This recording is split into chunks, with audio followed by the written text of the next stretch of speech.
Hello and welcome back to Pathfinder Wrath of the Righteous. So, why are we outside and not inside where we left off? Well, because I went and checked whether something somebody told me was correct. And it was.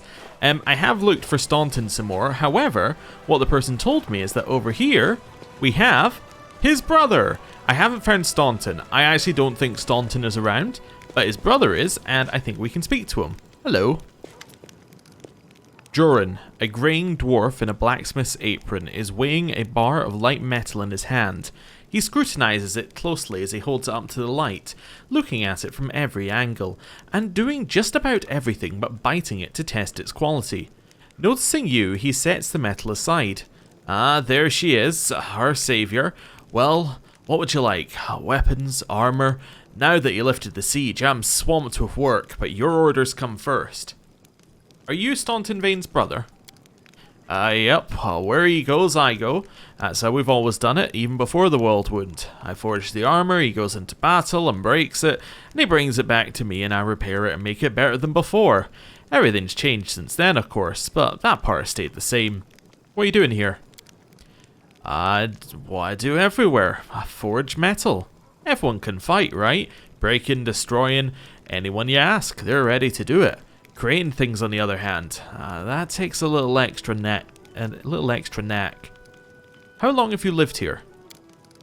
I came here with my brother and our late father, Torak, bless his soul, and I've been here ever since. It was just before the Worldwound expanded. The demons besieged the city and the second Crusade was announced. Believe it or not, I haven't set foot outside the walls for 70 years. I'm not a very good fighter. I just sit in my smithy day after day, mending armor for others. And it's for the best. I'm not looking for glory. My place is here, by the anvil. Did Staunton tell you what happened that night 70 years ago? Of course he did. There's no secrets between us. It does sound strange, but miracles do happen. If you really did save my little brother from this vixen and foiled this plot with the banner, well, I thank you with all my heart. The dwarf puts a hand on his heart and bows deeply. Awesome! So what does he sell us? All the stuff that we sold him earlier, I would guess. Let's have a look at price. Where are we? Descending? Yeah. So it looks like he didn't get new stock. He just has old stock. Yeah. Because I'm fairly certain this is what he had before. Because I think 13,000 might have been the max it had there. Let's have a look. Yeah. Yeah. I think that's about right. Which is fair enough. Ooh, he does sell the rugged helmet though. It's a DR3 in melee. That's not bad. That's not bad. He sells some cold iron ammunition. Not that we've used cold iron in a while. Or at least not, needed to worry about cold iron in a while. Okay. Well, that's cool. Not a lot from him there, but we got some.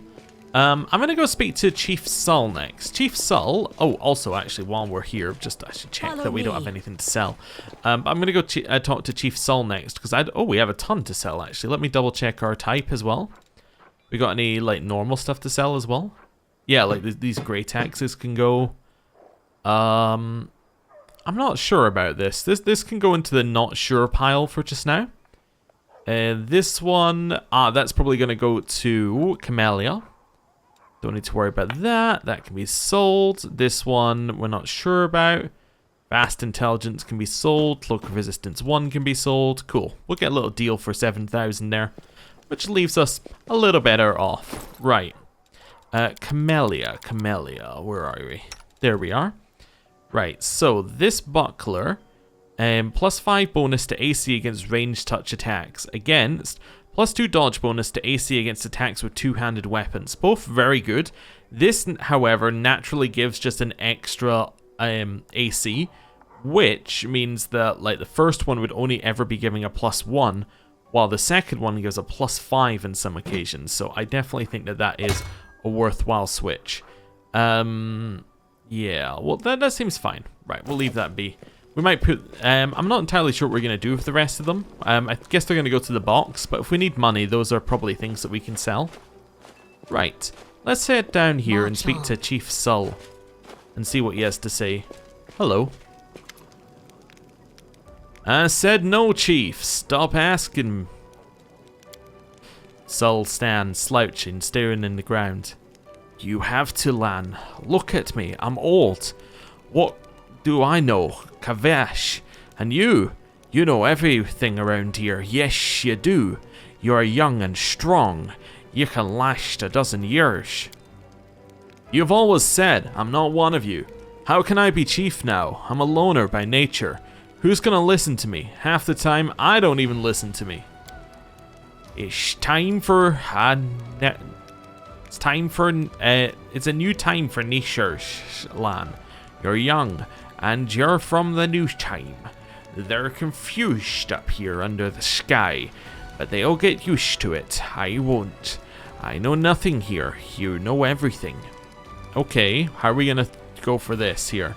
So we can say, you're right, you should be the commander. With age, a person becomes rigid, unwilling to adapt to changes and accept new ideas. A decrepit old man can't command an army. Stop being stubborn and lead it. Or, you're right, Lan, you're not fit to be a commander, or I have no interest in your bickering. This is a little mean. I think we might go for good. The chief is right, Lan. You have all the qualities of a good commander. I believe in you.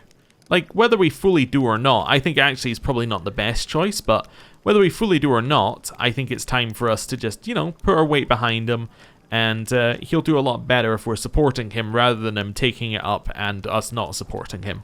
So let's go with it. Lan sighs heavily. If even you are on his side, alright, I'll give it a shot. But when my dear mongrels come running to you crying and demanded Sull back, don't say I didn't warn you. Heh, they won't even remember old Sull with you around. Hey, don't rush me into becoming chief. I meant I'll give it a try, nothing more than that. And after a few days, I'll come to you, Commander, with a report. Just you wait. Hey, Lan, talking about reports, let's have a little chat. I want to talk about our last training session. Yeah, I realized that got a little weird. Lan turns the scaled side of his face to you. We both got a little carried away and, well, we probably shouldn't train together anymore. Wasn't the best idea. Besides, I lied to you about my intentions.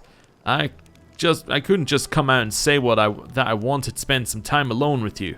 Get to know you better. I'm sorry for lying to you.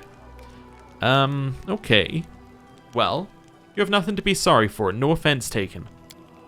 Lan turns his human side to you and smiles. To be completely honest, I liked it.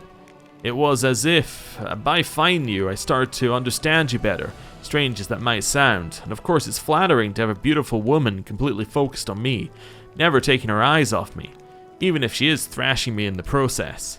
Alright, now I'm going to say so long, I'm going to save, and we're going to talk about our relationship.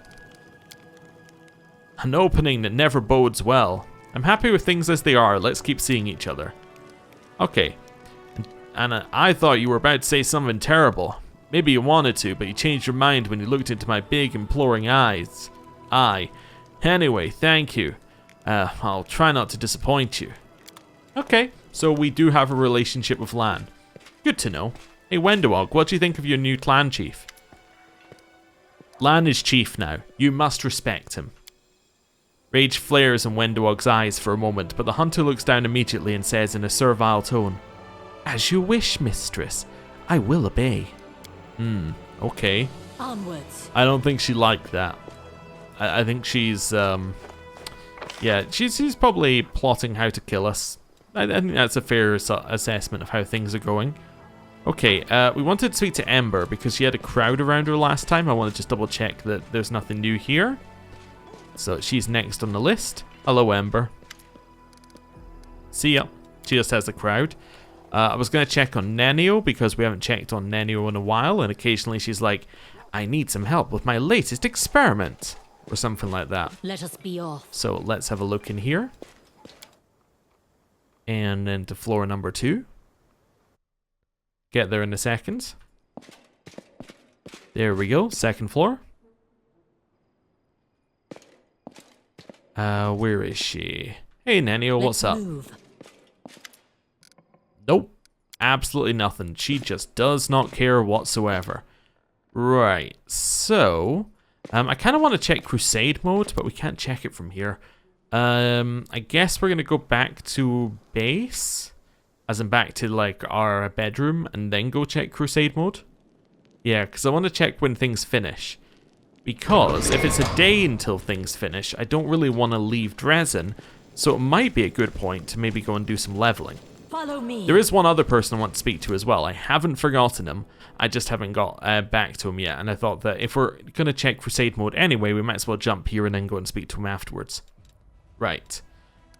Decrees. So we have 2 in 1 day, 1 in 2 days. So yeah, we really don't want to leave Dresden right now because we're going to get a ton of things happening. So if all of that is happening, then what I think we should do is we should go and speak to the storyteller, then go and get a couple of like redos on some of our people who needs just some adjustments here and there, and then yeah, and then we can head out again and be very happy with our situation. Yeah, that seems good. Right, outside, we are going to the streets first because we are speaking to the storyteller. Right, wait for it to load. There we go. Oh, expeditious retreat. There we go. That's more like it. Zooming around the place. Hello. Greetings, Naminde. Have you brought me a new story? I found a page that might interest you. The storyteller carefully takes your find. Yes, you are right. Another piece of evidence from the past I have forgotten. The old elf's expression becomes withdrawn.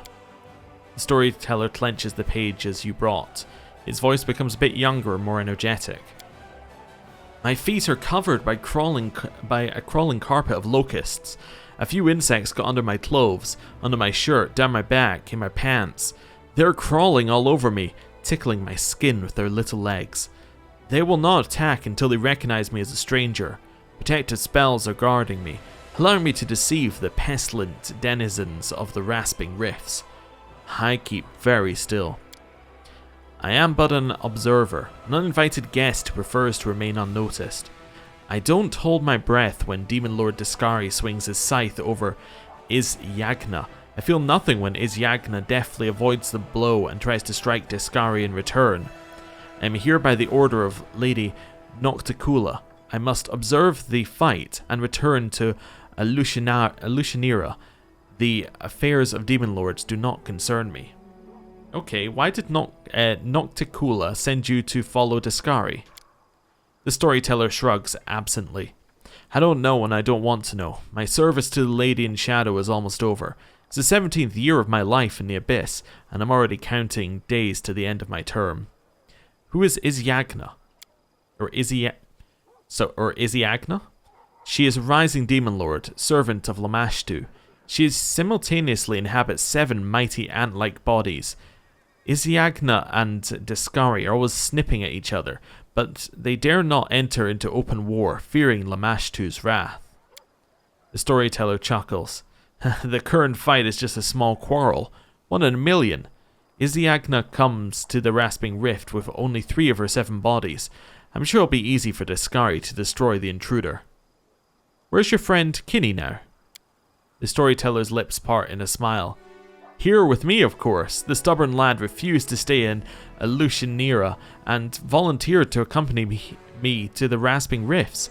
He said he wouldn't miss such an exciting adventure for the world. His youthful zeal and desire to live life to the fullest seemed to make me younger too. Please continue. Rift Carver, Deskari's scythe, swings up again with a whistle. It whistles through the air, or as it whistles through the air, it lodges in the ant-like head of one of Izinaga's bodies. Greenish slime splatters, the poisonous drops falling on my face. I keep very still. I was also thinking his weapon is called Rift Carver. Now, that might be a coincidence. However, we know that Areelu Vorlesh is very interested in the rifts that are appearing in places. His scythe is called Rift Carver. Could it create rifts? Who knows? Anyway, just something to think about. With the last convulsive movement, the ant-like body winces, tearing the scythe from Deskari's hands and jumping back, only to drop on its side and lie still. This loss will hardly worry Izyagna. To kill her, one must destroy her heart, which is hidden deep under Yaniron, a city in Lamashtu's realm. Disarmed, Deskari turns to Isiagna's second body that is attacking him. I slowly turn to Kinney, who's sitting next to me. My young friend is usually easily impressed by such mighty opponents fighting, but the seat next to me is empty. Kinney is gone. The storyteller shivers and starts speaking faster. Forgetting about the danger, I look around for my friend. The swarm of locusts at my feet buzzes, displeased, but the need for secrecy no longer seems so important. Where's Kinney? After a moment I see him, and a treacherous shiver runs down my spine. My friend is standing over Isiagna's fallen body and reaches for Deskari's scythe sticking out of it. What's so special about Deskari's scythe? Riftcarver has power over the material of planes. Deskari made the scythe with his own hands from his mother's skeleton, and cut rifts in the planes themselves. The Demon Lord used it to make the Rasping Rifts, his own abyssal realm and the plane of the abyss. Interesting, so it can do that. So, there's definitely a connection between Deskari and the Rifts, and potentially the Rifts have a connection to the Worldwounds, and I can see where things might connect here. Please continue. If it's not actually his weapon that's caused some of this, it could be a similar thing, like something in the same vein. Anyway, please continue. Kinney, stop! Don't touch it! I scream, throwing caution to the wind. My friend turns to me, his face baffled. I understand him to an extent. The scythe being able to rip passages between planes will certainly help us save Golarion, but trying to steal it is rash and stupid. We have nothing to defend ourselves against the Demon Lord's rage. Stop, my friend, before it's too late. At the corner of my eye, I see Deskari lift another Isiagna's body and tear it to pieces with his bare hands. But I don't hear his howl of victory. The Demon Lord throws away the still body of his enemy and turns to us. The swarm of insects is biting my feet. Locusts cover my eyes, hitting me in the face, trying to get inside my nose, mouth and ears. Nevertheless, I get to it first. I grab the giant scythe and swing it awkwardly in the air. Riftcarver is so heavy in my hand. My hands instantly cramp. I have no idea how I managed to lift it at all. I drop the scythe on the ground, but the damage has been done. Right in front of me there is a small rift, a wound in space. The smell of Elutionera's sewage comes out of it. A wonderful smell that brings me hope for salvation. I grab Kinney's sleeve and dive into the rift, only a moment before Deskari's claws cut the air where we just stood. The storyteller catches his breath, wipes the sweat from his forehead.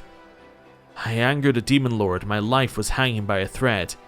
I'd never have thought that something like that could happen in my life. The storyteller shakes his head distrustfully. How many dark sides of my past will I have to find?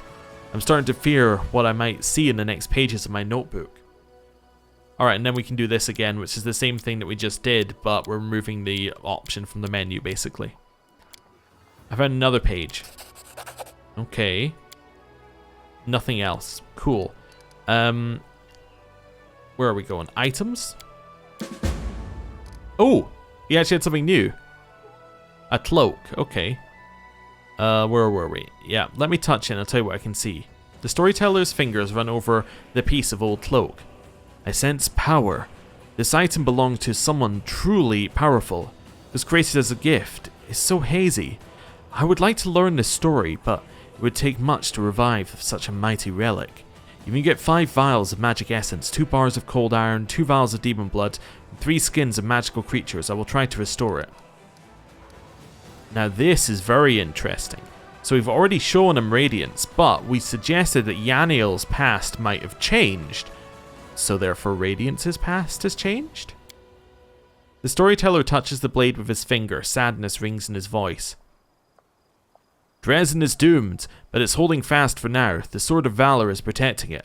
My city, my bastion of hope. We built you as a symbol that the lands mutilated by the Abyss could still be returned to mortals. We won't let you perish. A frightened crowd rushes out into the night through the southern gate. The defenders of the fortress cover their retreat. The howling of demons mixes with the crying of scared children. My heart goes out to them. Beyond the gate, I give in. My heart goes out to them beyond the gate, and I give in. Demons do not attack. They seethe around you, fall from the sky, strike from all sides at once. They can't be stopped, but they can be distracted. Run to the upper floor of the gate tower. Radiance glows with a golden light in my hands. Permit myself to close my eyes for just one heartbeat. Imagine that the soft glimmering of the sword I see through my closed eyelids is the light of the summer sun. I smile, open my eyes and call out, "Hey, Deskari spawn! Who wants the best trophy of the night? You know my name, Yaniel. You know how many of you I've killed with this very hand. You want to curry favor with Darazand, Manago, or the echo of your lord? Bring them my head if you can." Roaring and screaming, they rush towards me in a wave of deformed bodies and unfurled wings. The wave crashes against me, splattering my armor with bloody froth. Broken wings and chopped up bodies plummet to the foot of the tower. In the heat of battle, I can see Joran's pale face down there. He looks up at me in desperation, but he can't help. He's carrying 2 wounded on his shoulders. Okay, I was just seeing what else we had in here. It does still says traitor in there. Okay, so not everything's being updated. My city will not fall while the banner still flies. My friends will survive. I'm covering the retreat of those who cannot fight, so they can bring the news to all Mendev. Dresden has not fallen. Dresden will hold. The flow of fleeing people gradually dwindles. My armor is broken in many places, and I cannot heal my wounds anymore. The last demon I stabbed with Radiance suddenly recoils, tearing the handle out of my blood-slickened hand. He flies up, but falls somewhere far behind the walls, by the road being taken by those fleeing. No more golden glow in my hands. The night closes in on me, filled with shrieking, mocking demon laughter. Dresden, I'm dying, but you will live. The retreating crowds are already out of sight. They will reach Canabris. My mission is complete. Light of the sword, righteous Iomade, accept my soul. I know whose memory this is. I've heard about her so many times. Yaniel was a true crusader. Touching her memories is so cleansing. Do you see the future of this sword?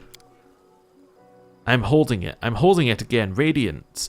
You are as beautiful as ever. Your blade is as sharp and deadly as it was years ago. But I am not. Well, at least time spared you, my good friend, my faithful comrade. I swear every night when the darkest terrors invaded my dreams, the memory of you chased them away. In my dreams your hilt was in my hand, and no one could stand against us. Be happy, Radiance. You found yourself a good mistress. Okay.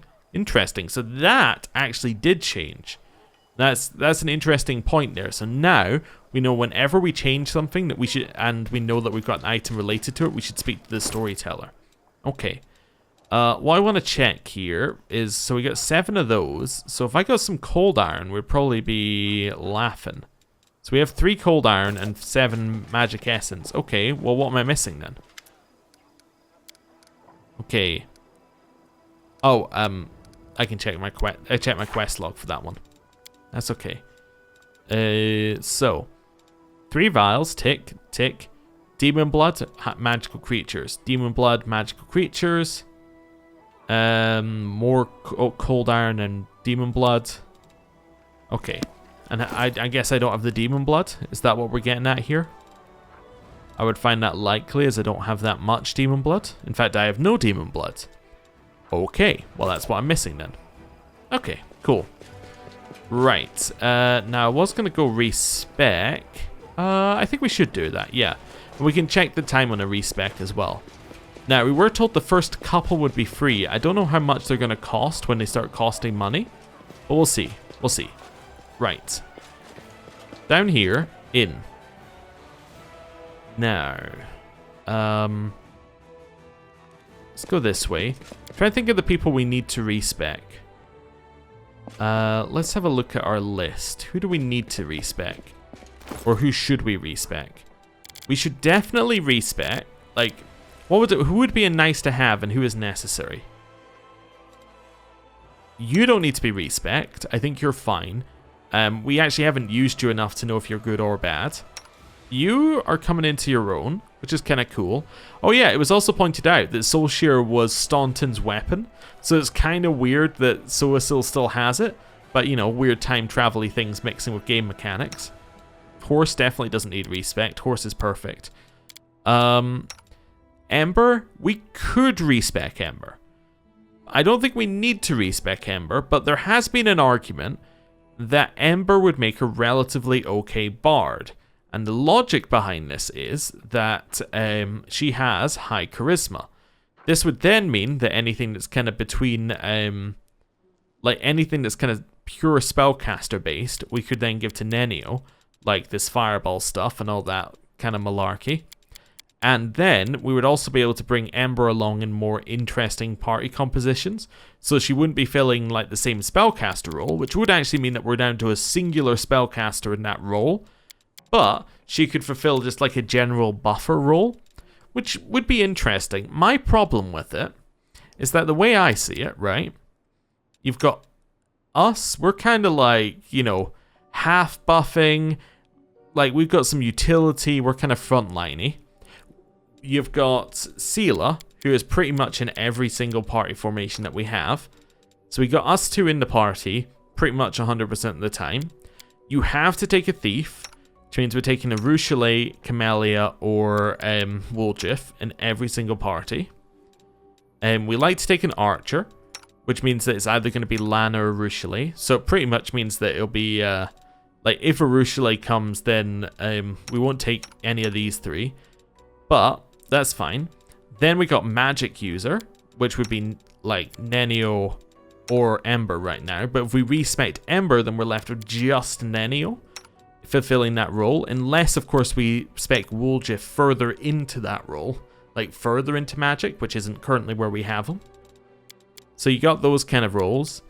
You got your priest, which is currently just Darren. It could potentially be Darren and Sull.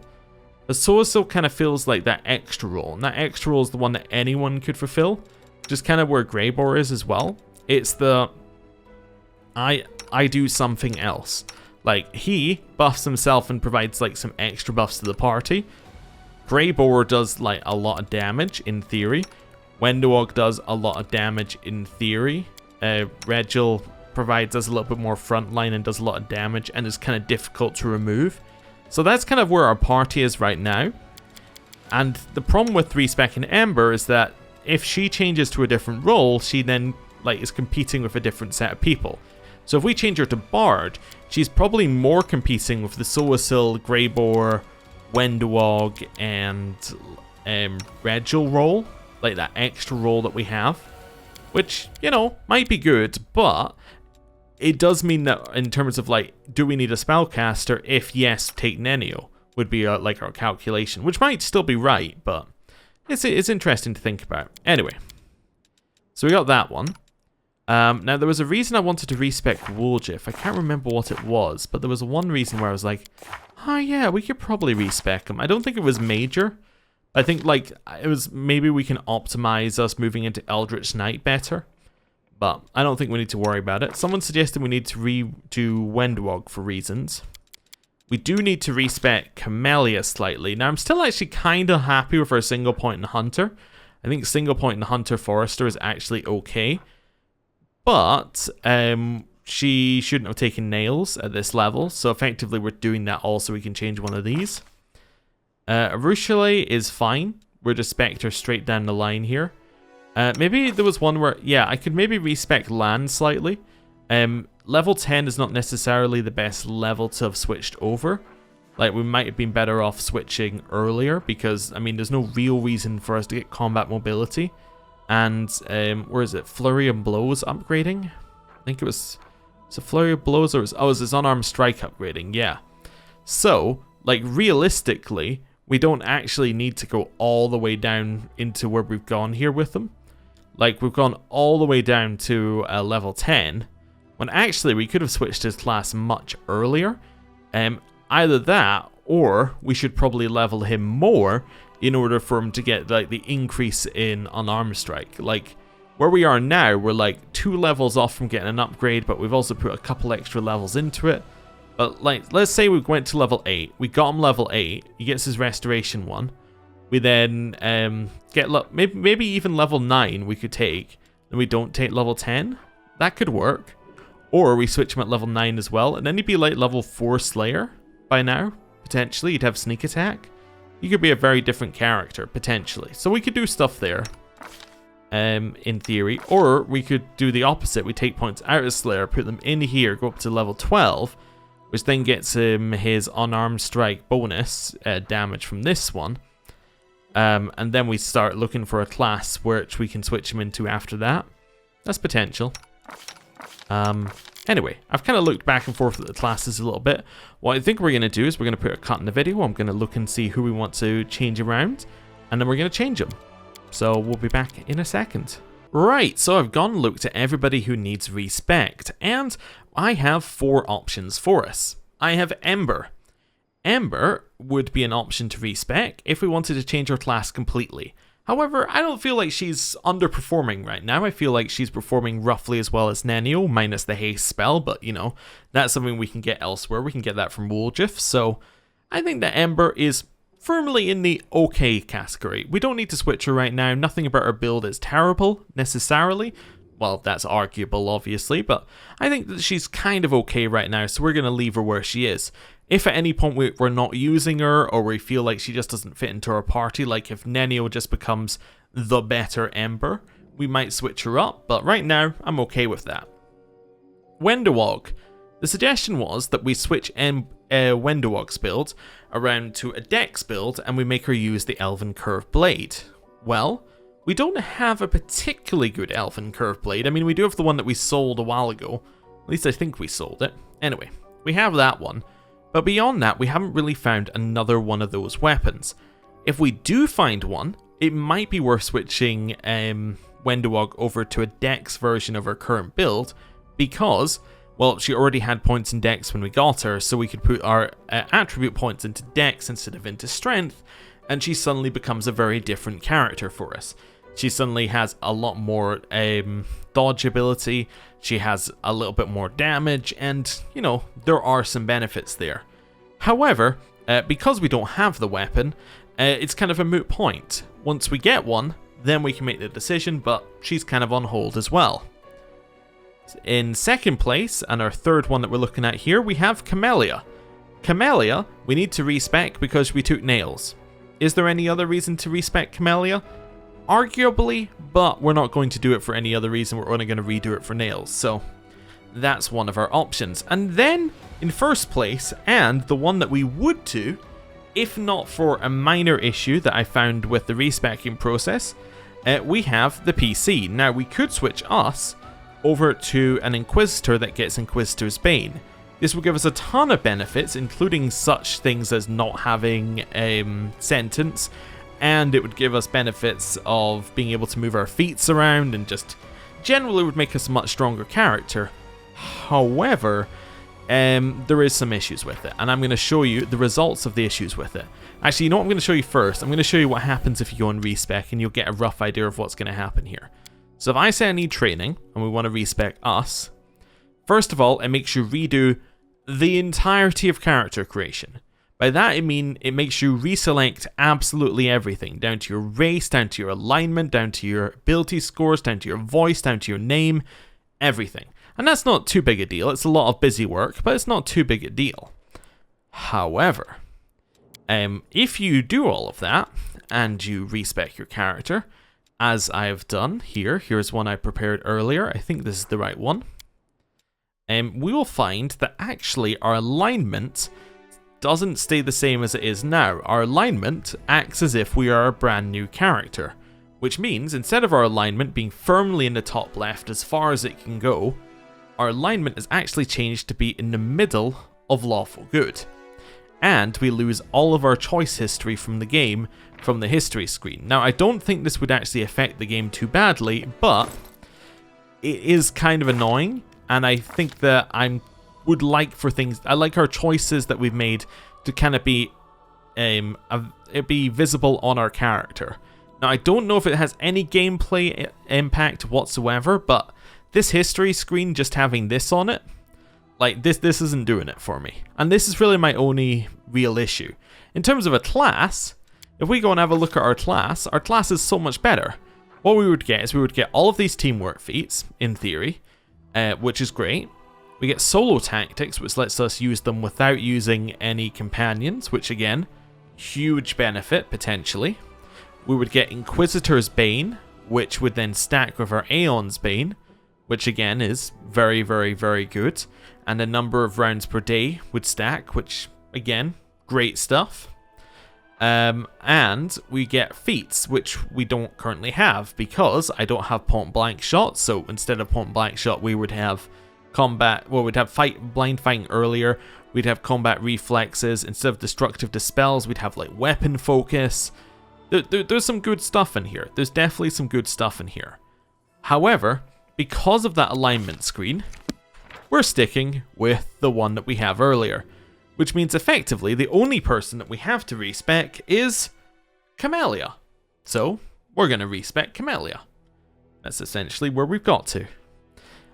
Which was also my conclusion when we started this. So effectively I just wasted about 50 minutes of my own time looking at a bunch of options in order to get round to the point of us just respecing Camellia not to have nails. I would really like it if the respec screen let you choose the level that you were respecing from as well. I think that would make this screen a lot better and a lot more usable. So instead of saying I'm going to respec the entire character, you say, okay, I want to respec from level 2. I want all of my choices up to level 2 kept, and I'm going to respec the rest of it. I think that would make it a lot more usable, potentially, but hey, there you have it. Right, so, Camellia. So, Camellia, important to note, her mythic abilities, we know that she's going to have greater enduring spells. We did not know this when we were previously doing Camellia, so there's some potential stuff we can do there.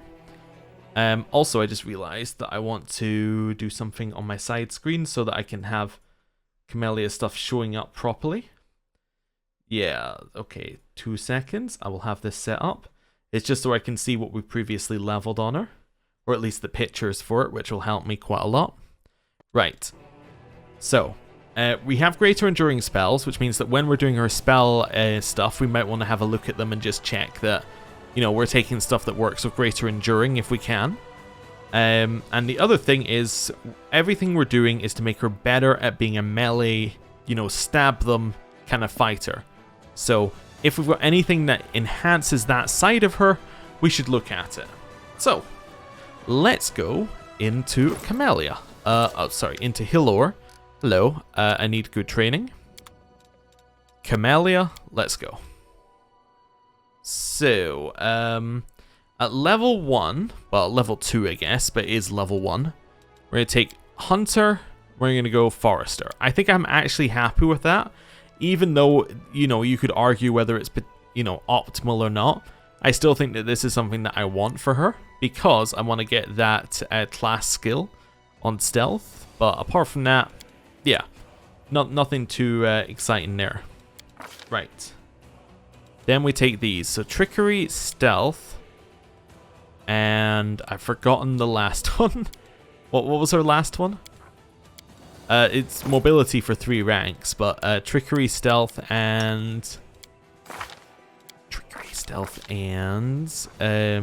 Lower Nature, I think, is our last one.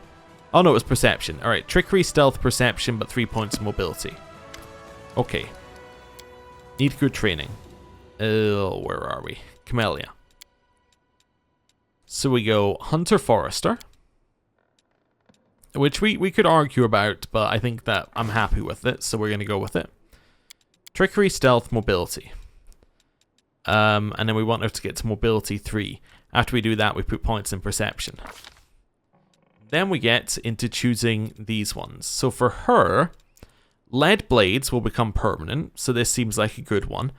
And it's although it is per cast, wait, so that's 1 minute per level, but this is per Hunter level, so we need to put at least 5 levels into Hunter for this to become permanent. So otherwise, it's only ever going to be 1 minute. This is something I didn't think about previously. So actually, Lead Blades isn't going to ever work for her. Huh? That's something to think about. What about Feather Step? Feather Step, on the other hand, that would be permanent. So that's potentially something to think about.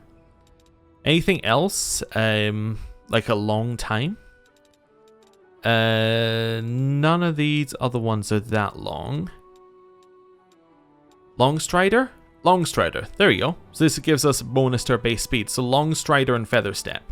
Okay. So we can take those on her and we can basically apply those to her as part of her rotation. Cool. Happy with that. There we go. So this is what we got. We also get Flare, apparently, as a cantrip, but I'm not too worried about that. Right.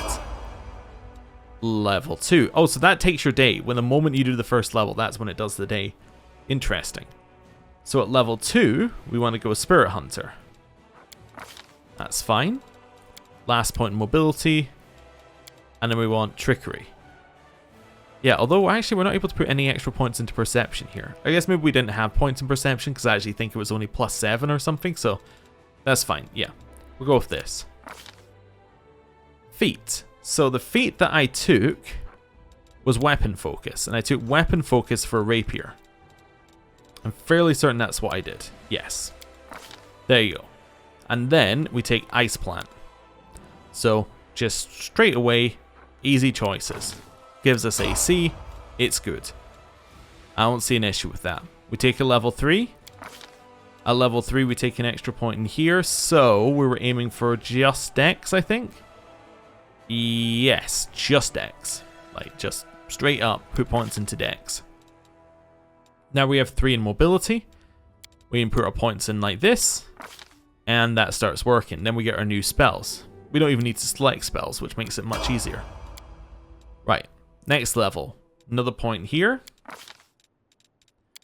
We took those 2, and I took a feat that said, which feat is it? Fence and Grace? Yeah, it was Fence and Grace Rapier. There we go. Easy choice, and then I took one that says SH, so I assume it's this one. Cool. Let's take that one. There we go. Level 5. Well, actually, level 6. At level 6, we take Trickery Stealth. And we gain a bunch of those ones, a bunch of new spells. I hope it keeps our toolbars the same as well. That would be fantastic if it does. Okay, so we take Trickery Stealth. Then we take the feat Outflank at this level. Again, I don't see any problems with this. Outflank is really good. Works with what we got going on. Level 8. Level 8, we take another point in this.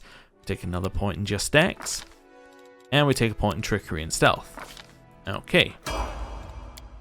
Level 9. Level 9, we get this. We get a point in Trickery and Stealth. We get a new feat. The feat we take is Piranha Strike, which, again, no issues. Can I not take Piranha Strike? Oh, it's at the top. I see. And then, this is where I previously took Nails. There's no reason to take Nails. We're going to take Battle Ward, because Battle Ward is the one that I took after Nails. So we still have to make a choice right now. Then here, I'm going to take Rapier, again, for our weapon specialization. Cool. So that's fine. Now we get another rank. Rank 10. We get to take a point in Trickery and Stealth. We get a bunch of these ones. We move on. Level 11. We take a point in Trickery and Stealth. You may have got that by now. And then I took one that has it's Blind Fight, I think? I think I took Blind Fight at this level. Okay. Yes, that looks to be the same symbol. So we'll keep that the same, at least for just now. And then Hex. Which Hex do we want? This is our actual choice. So Nails don't work. We take a Secret, which will allow us to quicken spells, which would actually be quite useful. Because we don't actually want to be sitting there, you know, like casting a spell for a turn. We'd quite like to just quicken and then cast whatever we need. Other options, Dazzling Display. Probably not our best option here. Draconic Resilience. We can touch somebody to give them a buff for this. For a number of rounds. Are any of these for more than a round? Let me just see. Are any of these for more than a round?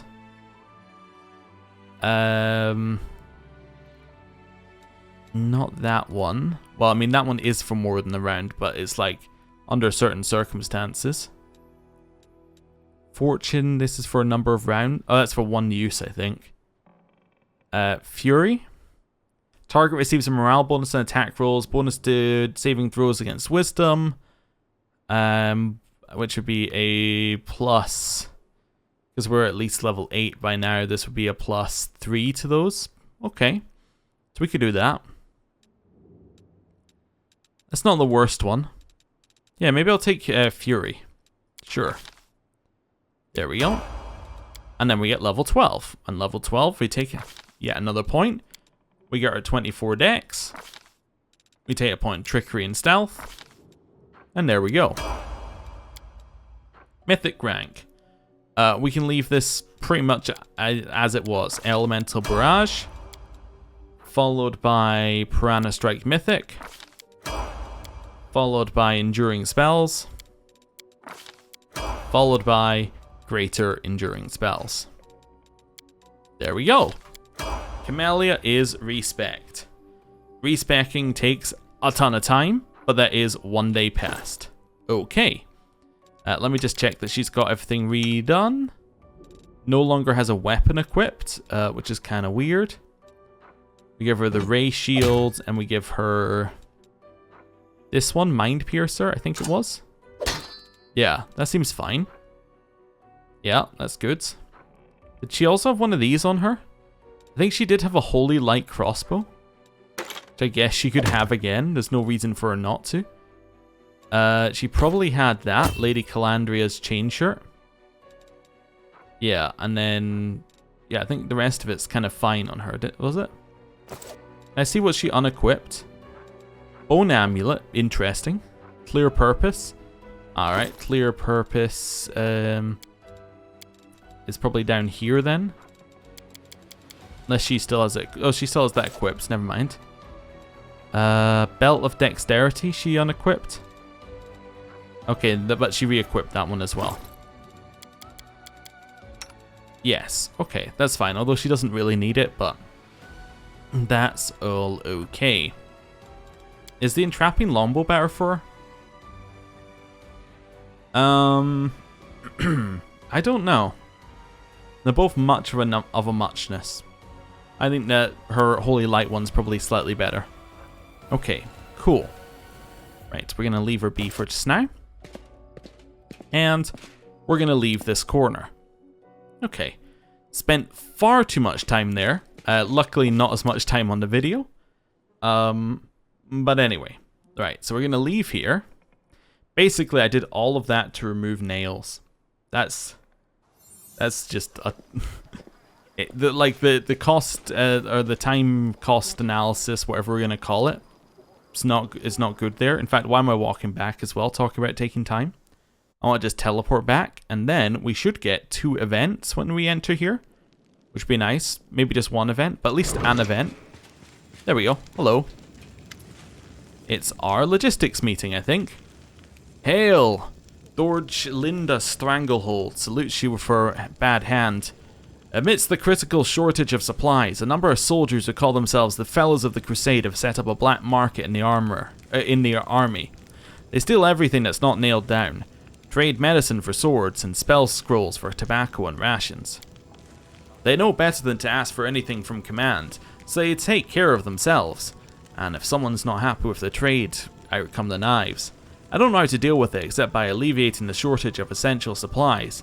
We should press Menda for more deliveries, and we need to sort out our shortage. Build some decent warehouses. Right now, it's a thief's paradise. An underground market, huh? What's so bad about that? Let them trade things. Let's authorize it. Then it won't be a black market, just a normal, legit market. If someone is in need of something, we are the ones who must provide it. We should ask the priests of many different gods. They have wealth and influence. Maybe they can help. You thought I was joking when I said our soldiers would soon need our experience of surviving in the caves. Well, here we are. This is the day. Time to live off the land. I'll teach your fighters how to survive on barren rocks, and there won't be any need for a black market. Who are these Fellows of the Crusade? Where do they come from? Every army has people like them, crafty folks who are willing to survive at all costs. Keep in mind, these aren't brigands, otherwise they wouldn't have enlisted in the Crusader army. They want to free Golarion from the demons just as much as anyone, but their choice of method is indiscriminate, to say the least. Not everyone joins the Crusade out of the goodness of their heart. Some are hiding from Mendev's judgment, some are here for glory, some are dreaming of treasure and spoils. We've got repentant cutthroats, illegitimate children, adventurers, rogues, all kinds, and each one of them is poor and used to not being able to rely on those in power. In their experience, everyone who has any sort of influence is a greedy cheat, and only common folk can be honest. That's why they call themselves the Fellows of the Crusade. They're not your fellow soldiers who are trying to make things fair. They're your fellow soldiers who are trying to make things fair in their own way, and others follow suit. Whether they really believe them, or they're just doing it as a jest, who knows? Alright. Well, why don't we deal with the root of our problem? We'll purge our ranks of the fellows of the Crusade and put everything back in order. Because they are not the root of the problem. When an army has everything they need, these fellows are just like any other soldier. But when it's like this, empty warehouses, rotten gear, not enough food to eat, many may be forced to live off the straight and narrow. These are ordinary soldiers. They're not saints, that's true, but they're not hopeless reprobates either. When you charge into battle every day, you learn to value your life, and you get used to the idea that you are the only one who's responsible for it. Your commander is not your mommy or daddy, and they're not going to appear on the battlefield and give you a potion to save you from a curse, or die for you if you don't have one in your bag. So they make do. Alright, want to hear about your suggestions in more detail? Yes, Commander. See, I appreciate that, compared to Lady Kinomi, who questions me even asking her.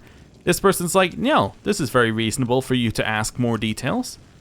Alright, let's ask about Dorjlinda first. She's the first person who came to us with it. What are your thoughts?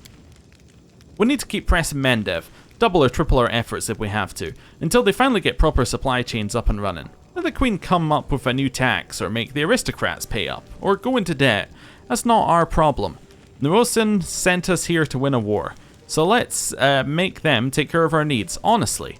At this point, our soldiers don't even have a clean shirt to die in with some dignity if they fall. She frowns. Although I'm familiar with those misers from the treasury. It's like getting blood from a stone. Mendev's already up to its neck in debts. You can't keep shaking an empty mug, but you can keep shaking an empty mug, but you'll never get more than 3 drops. Still hoping for handouts. We need to phase it already. We're on our own here, so we have to survive however we can. That purple moss that grows on rocks, pretty edible. I've checked. Alright, Lan, you've really been talking about the moss. Tell me what your plan is. I say that hoping for handouts is pointless. Warriors must know how to provide for themselves, even in the middle of a wasteland. The surface is chock full of resources. We just need to teach the troops how to use them. And well, how to not be too picky. But we're not alone. The Crusaders have supporters all over Golarion. It can't be that we have to fight demons to save the world without being able to make the ends. I'm not sure how to say it properly. Arushale, what's your solution? The churches of many gods support the Crusaders' cause. They heal, bless, pray. If we ask them, maybe they'll help us ease the shortage of provisions and gear. I'm sure that if we build some shrines, the priests won't refuse to help us. The priests are going to help us. Give me a break. They're only interested with prayers and good wishes. Well, Jeff, what are you suggesting?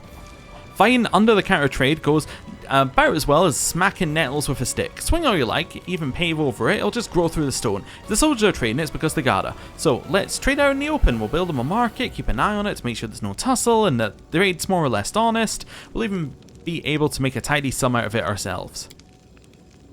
The Queen has put you at the head of a disciplined army. Are you sure these kinds of liberties won't hurt that discipline and turn them into a mercenary gang? Alright, everything is clear. Let's go through our choices.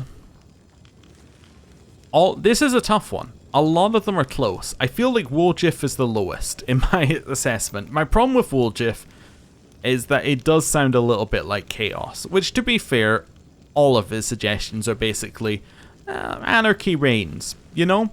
That's basically his suggestion for everything. But let's see what the effect would have been. Market increases finance points. Market increases finance point income by 20 and material point income by 1. Only 1 market can be built in each fort. Okay, so like a small increase if we build it. Okay. So what is next up? I think asking the priest for help is reasonable. We are fighting a crusade. They could put a little effort into it. I think asking our fighters to learn how to provide for themselves is perhaps a little bit of a harsh way to do it. Like, I'm trying to think of how the morale would be in an army if you're like, hey, I know it's been a tough day of marching. You just got to where we're going to be, and tomorrow we're going to fight that demon army. But, you know, we've got some good news for you. I found dinner. It's that rock over there. It's got some really tasty moss on it. You could see how morale might not be at its absolute peak at that moment. At least in my you know, straw man argument that I've created. But, I don't know, potentially. And then Dorjlinda demand all you can of Nerosian. Now, I do feel like that has the negatives of there isn't really too much else. I think Woljif, although he might not be too good with his suggestions as to what to do about it, is quite good at analysing a problem. Obviously, we can't do that because they don't have any more. The entire state is basically built around this crusade, and they just don't have any money. So, I feel like I'm on a Ruchelet's one, but I think what we're going to do is we're going to look at the options and then maybe choose between 4 and 6, unless 4 and 6 are absolutely awful. So, Salvager's Post increases materials and energy point income by 1. Okay. Dorjlinda. A warehouse increases finance point income by 100 if it is built next to an inn, material points income by 1 if it's built next to a supply center, energy point income by 1 if it's built next to a sanctuary. Only one warehouse can be built in each fort. Okay, when reading this, I'm like, okay, so this needs to be next to that one, but not next to this other one. And I'm like, I hate it. I read this and I hate it. I'm like, okay, so now I need to pay attention to the building minigame. It is better, though. Like, I think the effect is better than some of the other ones, but you need to be good about it. I don't know, we'll see. Number 4. Shrine increases energy point income by 1 and finance point income by 10. Okay, interesting. Which one of these do I think is the best? That's an interesting one as well. I think that... Well, let's just compare them one by one. That's the way you can do it, because we're only looking for the best. We're not looking for, like, a ranking. Is this better than this? No. Why? Finance points don't matter. They just... Like, at least in, you know, values of 10 and 20. They just do not matter whatsoever in that lower value. Because we're earning thousands a day. So, that one we can ignore. So it's like, is 1 material point better than 1 energy point? No, because our energy income generation is so much lower. Now, I don't know whether, like, that scales up. Like, whether we actually need that many energy points or anything like that. But... assuming that they're equally as useful, like this one is better. Between these two, this gives you material and energy point, which I guess means that this one is better than a Ruchelet's option. And then this one gives you 100 finance points, which is actually more relevant. Like, see, this is 5 times what the best finance point generation is. It's material point, and its energy point, if it's built next to all these things. So this one has the highest potential to be good. However, in of itself, it is not good. I think what we're gonna do... I think we have to choose this one. I think this one involves a lot more micromanagement of building, but I think it just has... I think it's just better. Right? Yeah. This one has potential to be better. So we're gonna build it. We're going to go with that. Affirmative. I'll latch onto them and I won't let go until they give us everything we need. We'll organize new warehouses to be ready for when the supply caravans arrive. Guarded warehouses. Thank you for making a call, Commander. I'll report all further developments directly to you. If we run into anything else that requires your attention, I'll immediately convene the council. Okay. So, we should have finished 2 things there as well. We should have finished the parade, I think, as well, potentially. Is that what we were working on? Okay, logistics reform. Done. The other one was help from Queen Galfrey. So we got 12 paladins and 30 champions. Wonderful. Events, frenemies. A conflict between 2 officers has led to a defeat in a skirmish with demons. One of the officers, a charming young noble, tried saving the lives of the soldiers. The other, a cynical veteran mercenary, acted based on the principle that victory was all that mattered. Soldiers from each unit blame the other unit's officer for the defeat. How should the investigators arbitrate the guilty parties?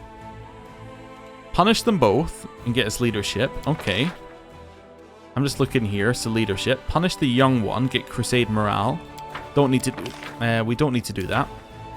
Because our morale, I believe, is maxed. Punish the veteran for finance points. Okay. Reconcile the 2 officers. Recruitment growth for all trainable units from the main barracks and the main archery ranges increases by 15% for 30 days. I think I'm going to choose Reconcile, because I think it's the option that we would probably choose. And I think that, like, out of all the options, it would either be punish both or reconcile them. I don't think that punishing either of the individuals is going to be the right option for us. Because really, it's both of their faults for arguing during, like, if they'd chosen either option, it probably would have worked better. It's like commit to one thing rather than try and do two things at once. So, yeah, we'll go with that. I know that we could use the leadership points potentially, but I choose Reconcile. Sull is convinced that both officers have something to learn from each other. Following his advice, the investigator sent out the two of them on a mission together. They came back as good comrades in arms. The units have been performing in harmony ever since, and the fame of the two great commanders has been drawing in new recruits. Sounds great. I guess this option would be unavailable if you don't have Sull then. Interesting. Right, we have two new ones available here for diplomacy, I think. The fate of the unholy symbol of Ravagug, or the Royal Parade. We should do Royal Parade.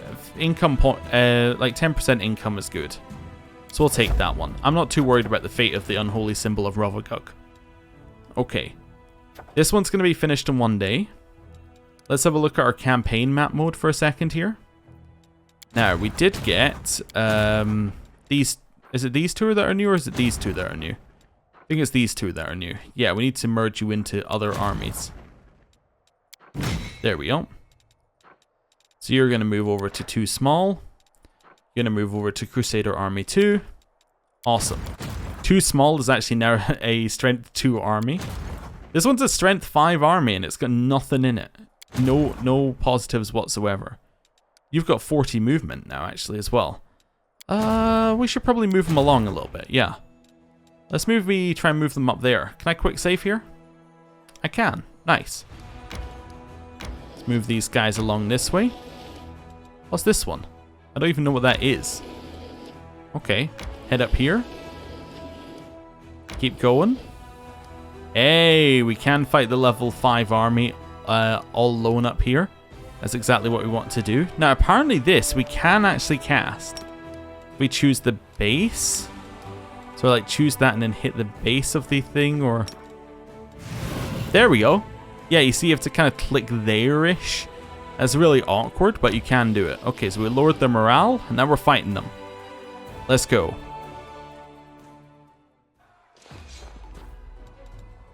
So plague horses move first in the turn order. We got ghouls, zombies, and giant flies. I think you shoot the horses. Okay. Another shot.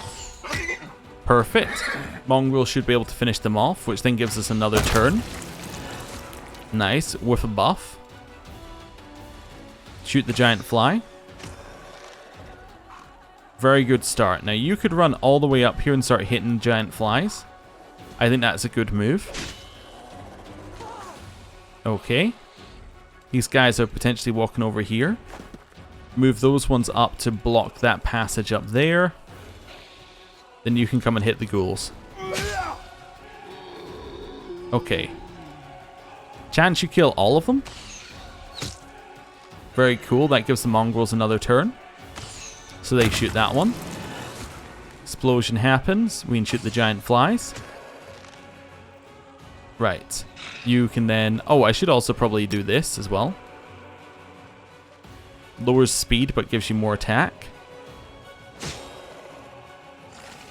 You hit back for 2. Your job is to... wait. You're going to come over here and hit the fly. They walk up and hit us. That's fine. Your job now is to defend. Now we just shoot.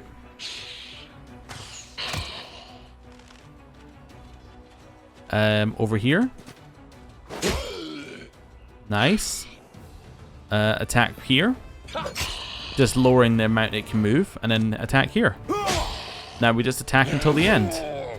We have We're not going to go anywhere near our max infirmary size, so this is fine. Hey, another shot. And then another shot.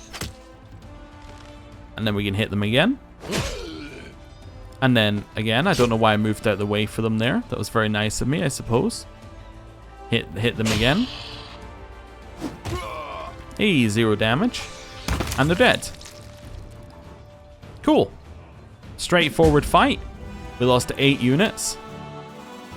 That's kind of the way I like Crusade map modes to go. Here, during the First Crusade, the Radiant Siren Ray performed a miracle and granted the Crusaders victory in a battle that was otherwise lost. Years later, during the Second Crusade, the Mendev Knights clashed with the army of the Abyss here once again. They fought to the bitter end, but the miracle never happened again. The carnage was atrocious, and those who fell found no repose and rose again as the undead. Finally, they found peace in the flames of the bonfires. The statue of the Sun Goddess was cleansed of blood and dirt, and from her chest, in trembling hands, the Crusaders removed a sacred golden symbol from her chest, a relic long believed to have been lost. Faultless Daybreak. Ooh, okay. Can we fight this fort? Let me just have a look at it. No, because it has a leader. This one, I'm kind of tempted to fight, but I'm like, we could easily die. Does this loop around? Quick save? I'm assuming there's loops. Yeah, okay, that's fine. Wanted to just check. Right, so they're now set. I could put some more people in Alley Battalion, I suppose, as well here. Let's remake an Alley Battalion. So you can have one of those.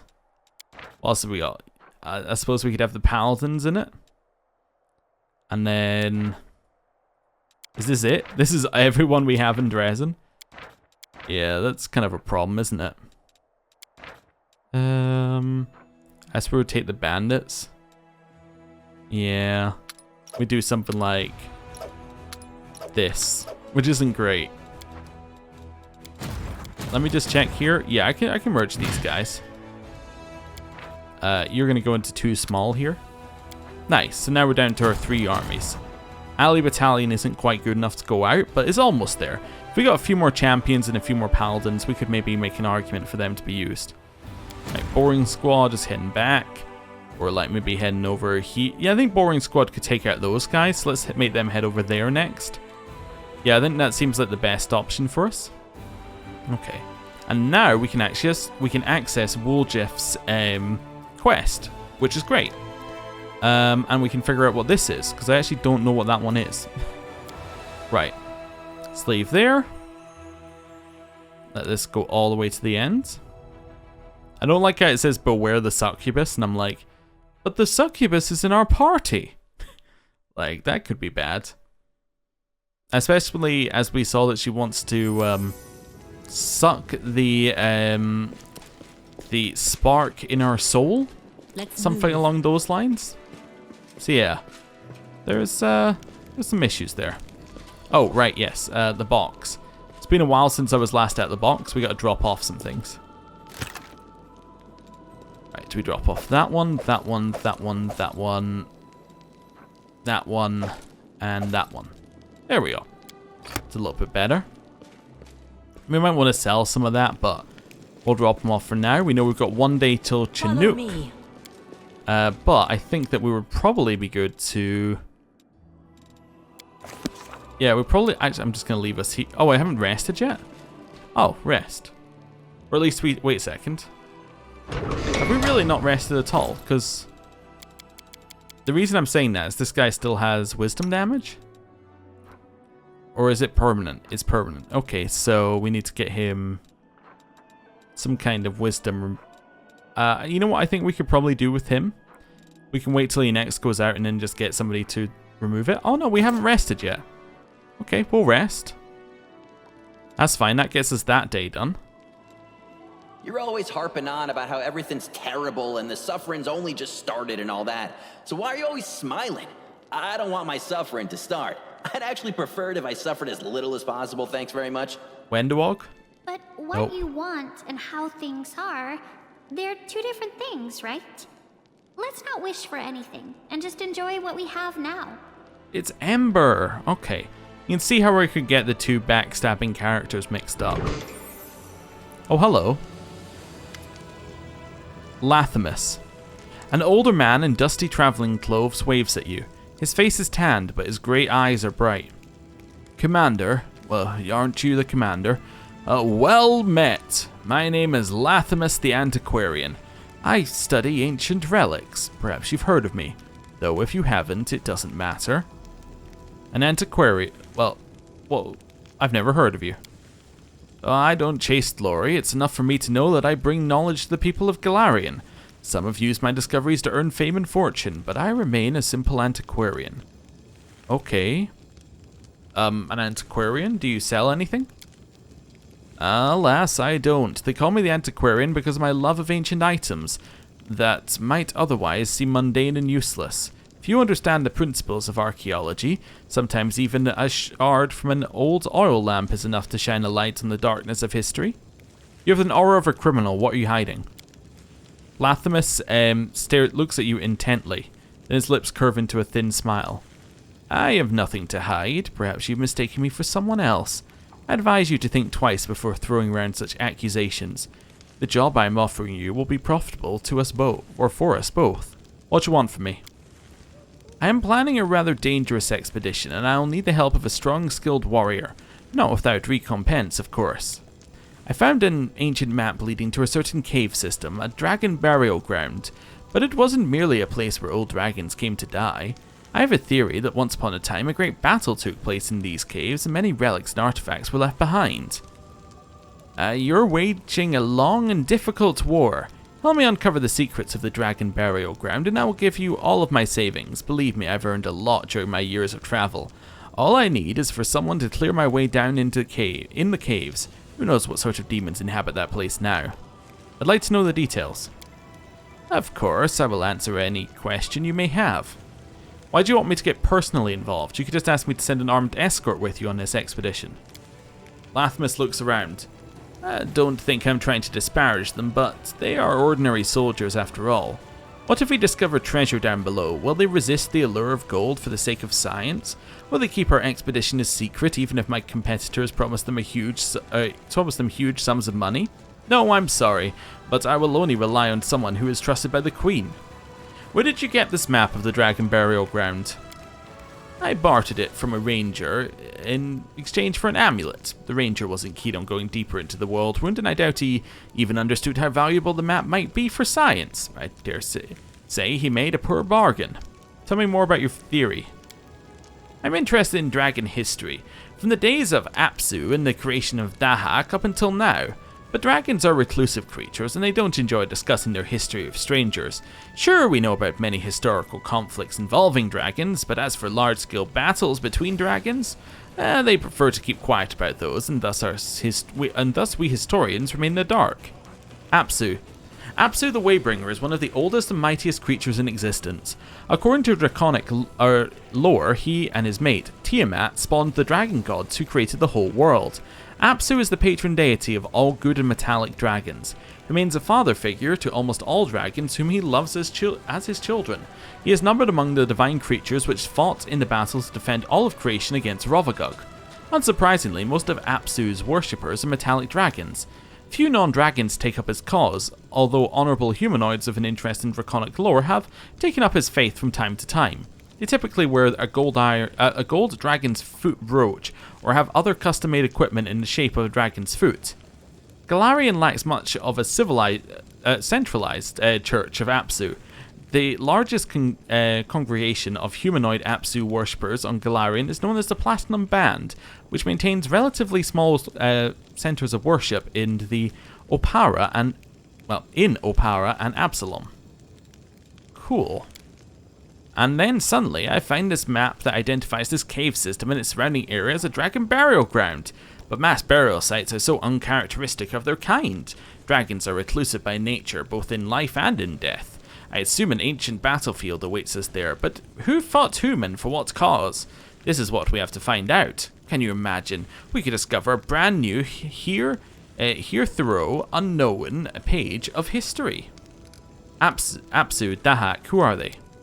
Apsu is known as the god of metallic dragons. In the dawn of time, he was born from the purest waters, and together with his dreaded spouse, whose name I'm afraid to say, he sired many children in a multitude of worlds. His kingdom lies far beyond this world, among flying islands and wandering stars. Dahak is his proud and fearless son. He was one of the first dragon gods. He chose the path of destruction instead of creation. He settled in hell, founding his own kingdom of flames and agony. Dahak fought alongside his father and other gods to defeat Rovagug. Yet after the battle he swore that one day he would return and destroy Apsu once and for all. He still dwells in his hellish palace, finding new ways to wreak havoc on Golarion, such is his uncontrollable nature. What do you hope to find in this burial ground? I seek evidence that a raging battle was fought there, and perhaps also evidence of the reasons for such a conflict. Dragons would not gather together for such a large battle over some petty, inconsequential feud. Oh no, it must have had a serious reason, and that perhaps is the biggest mystery of all dragon kind. Okay, well obviously we should arrest him, but on the other hand, he has a quest, and it's kind of like, well, I don't trust you, but a dragon burial ground sounds like a lot of fun, so I'll help you. Splendid! Lathamus smiles, but the smile doesn't reach his observant grey eyes. I shall immediately head to the cave entrance and await you there. I think I can handle this part of the journey, but as for the dangers that wait down below, I fear I know nothing about them. Okay, I don't think we finished the thing here. The name Lathamus, why does it have it in like quotes? I just noticed there. This still has time left on it. Do we have hours left? No, just one day. I assume it'll end at midnight then. Okay. Fair enough, fair enough. Hopefully the ability damage wore off of Wrench. That would be nice. Once we let it get through all of this.